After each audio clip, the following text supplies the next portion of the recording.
The Trump administration is pushing back on reports the United States lost track of nearly 1,500 immigrant children in their custody last year.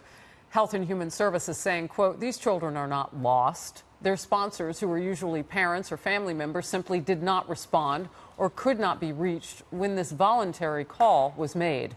While there are many possible reasons for this, in many cases sponsors cannot be reached because they themselves are illegal aliens and do not want to be reached by federal authorities, end quote. Meanwhile, President Trump is slamming people on the left who mistakenly posted a photograph of young illegals inside cages. The picture was actually taken during the Obama administration in 2014. Here's what the president tweeted. That fact exact. Democrats mistakenly tweet 2014 pictures from Obama's term showing children from the border in steel cages. They thought it was recent pictures in order to make us look bad, but backfires. Dems must agree to wall and new border protection for good of country, bipartisan bill, end quote. I'm joined now by Republican Congressman from California, Jeff Denham. How can the facts be looked upon so differently here? What happened with those 1,500 children?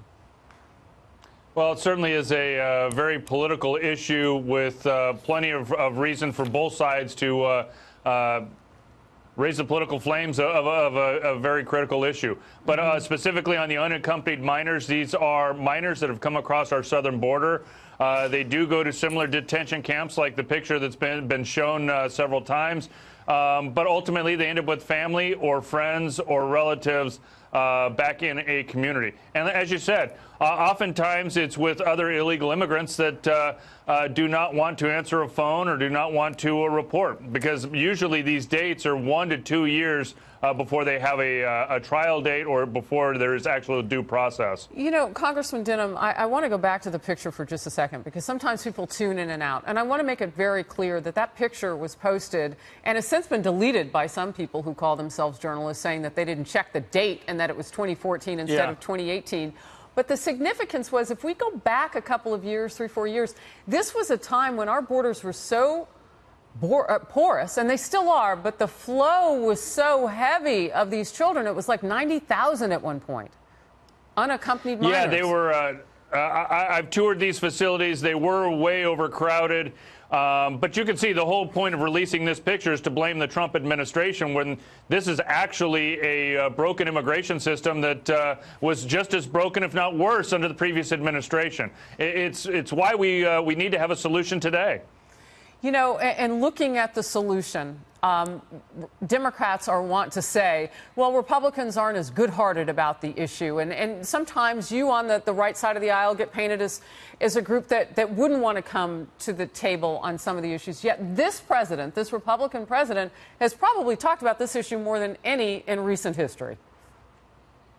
Yeah, he has, and the president has talked about it not only from a permanent fix for dreamers, very compassionately, but also very strongly about a border wall. I mean, I think that we have to do both, as well as fix a number of these other issues that are part of our broken immigration system as well. But, you know, I'm encouraged that he talked about a bipartisan bill. I think ultimately something that comes out of the House in the next few weeks will be very, very bipartisan, and will certainly address those two issues, giving the president exactly what he's asking for on border security, but also having a real permanent fix with a pathway to citizenship for dreamers.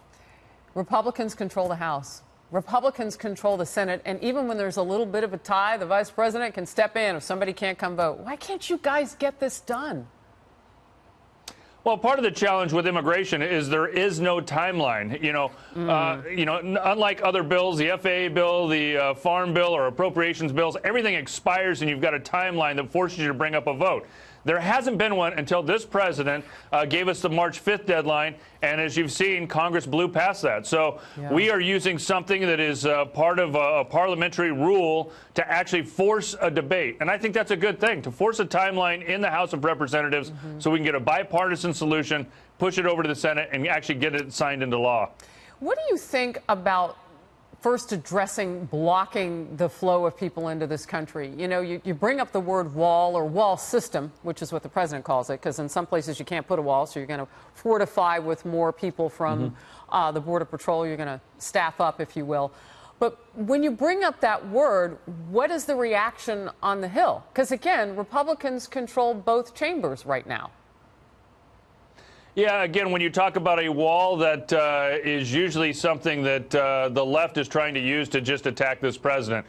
Even though in 2013, the Gang of Eight bill that came out of the Senate had $42 billion for border security and for a wall. So, this is something we've just got to get done. And I think both parties can come together and do this. Although the critics would say, build the wall first, and then we'll talk about all the other aspects of immigration.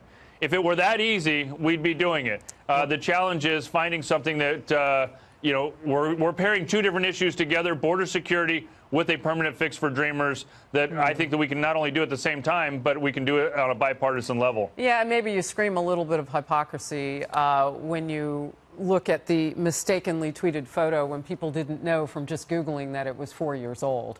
I'll give you last word.